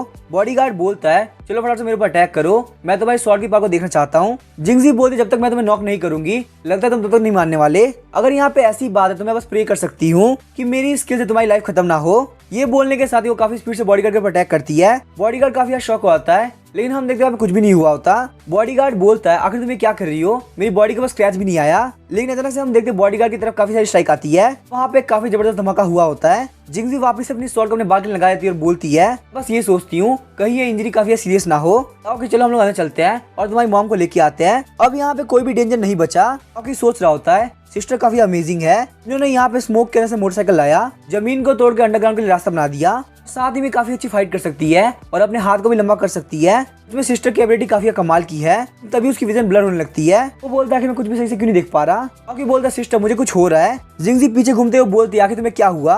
वो कहने से बॉडीगार्ड बोलता है उसके यहाँ पॉइजन दिया गया है, नहीं पता तुम्हारी ब्लेड कितनी शार्प है, तुम्हारी स्पिरिचुअल ब्रेथ से जो स्वॉर्ड एनर्जी बनी मेरी बॉडी के ऊपर स्क्रैच भी नहीं आ पाया। जिंगजी सोचती है आखिर कैसी पॉसिबल है, मैंने यहाँ पे उस स्किल का यूज किया, इसकी बॉडी में कोई स्क्रैच क्यों नहीं आया। अभी हम देखते हैं जिंगजी का विजन ब्लर होने लगता है। बॉडीगार्ड बोलता है यहाँ पे तो सरप्राइज होने की जरूरत नहीं, तुम्हें भी पॉइजन दिया गया है, तुम्हें अब चेस्ट के अंदर पेन होगा और तुम धीरे धीरे वीक फील करोगी, इतनी देर के अंदर तुम्हारी बॉडी पैरालाइज हो जाएगी और तुम्हारे पास कोई भी कॉम्बैट एबिलिटी नहीं बचेगी। यहाँ पे तुम्हें अपने पॉइजन नीडल स्टेप किया है और तुमने इस बात पे ध्यान भी नहीं दिया। जिस टाइम मैंने बच्चे को तुम्हें हाथ से लिया था उसी टाइम मैंने तुम दोनों को पॉइजन दे दिया था। जिंगजी बोलती आखिर मैंने यहाँ पे इस बात पे ध्यान क्यों नहीं दिया। बॉडीगार्ड बोलता क्योंकि एक बहुत ही स्लो पॉइजन है, इससे तुम्हारी लाइफ तो खत्म नहीं होगी, लेकिन मुझे तुम्हें बस रोकना है ताकि तुम यहाँ पे लेबोरेटरी तक ना जा पाओ। एक बार यंग मास्टर का एक्सपेरिमेंट सक्सेसफुल हो गया उसके बाद मैं तुम्हें यहाँ जाने दूंगा। तुम्हारी बॉडी के अंदर एक और पॉइजन डालने वाला हूँ, इससे आज रात यहाँ पे क्या हुआ तुम सब कुछ भूल जाओगी। तभी हम देखते वहाँ पे ग्रीन स्मोक आ जाती है, तो वहाँ पे ग्रीन स्मोक हटती है तो वहाँ पे कोई भी नहीं होता। बॉडीगार्ड सोचता है वो यहाँ पे इतनी इजीली गायब हो गई। मेरे इलाके में पहली बार ऐसा हुआ है कि कोई मेरे हाथ से बच के भाग पाया है। यहाँ पे उस लड़की की एबिलिटी काफी अजीब थी, लेकिन हम देखते वो लोग वहाँ पे गायब नहीं हुए होते, बल्कि जिंगजी ने खुद की और जाकी की साइज को काफी छोटा कर दिया होता है। जिंगजी बोलती हर एक स्टेप के साथ मेरी बॉडी बहुत ज्यादा वीक होती जा रही है, इससे पहले मैं यहाँ पे बेहोश हो जाऊं मुझे जल्द से जल्द यहाँ से निकलना होगा। अब यहाँ पे एक ही बंदा ऐसा है जो कि जाओकी की मॉम को बचा के लेके आ सकता है। मुझे फटाफट से उसके घर पे जाना होगा ताकि वो मेरी हेल्प करे। अब इसके आगे क्या होगा हम नेक्स्ट एपिसोड में जानेंगे। वीडियो पसंद आए चैनल को सब्सक्राइब करके वीडियो को लाइक कर देना। Thank you.